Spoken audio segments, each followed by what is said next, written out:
আসসালামু আলাইকুম। আশা করছি সবাই ভালো আছেন।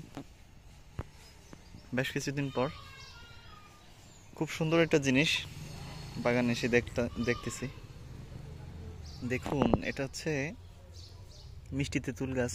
আমার গত বছরে একটা তেঁতুল মাত্র ধরেছিল, মানে ফুল এসেছিল অনেক, কিন্তু ঝরে যায়। গাছ ছোট থাকলে এটাই সমস্যা। সমস্যা না, এটাই বাস্তবতা।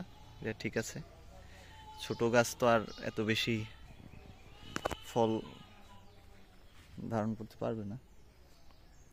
কিন্তু দেখুন, মাত্র 3 বছর বয়সী হবে গাছটা।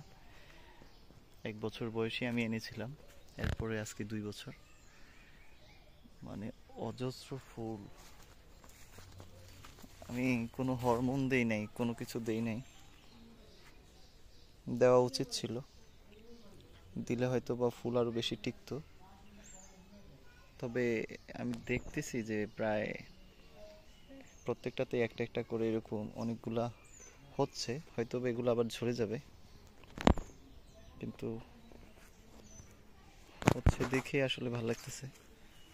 সবগুলো ঝরতেছে না, মানে গাছটার, আমি এটাকে ছাঁটাই করে দিছিলাম মাঝখানটা।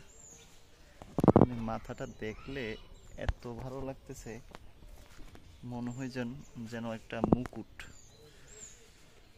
মানে একেবারে ফুলে ফুলে সমারোহ। অসাধারণ।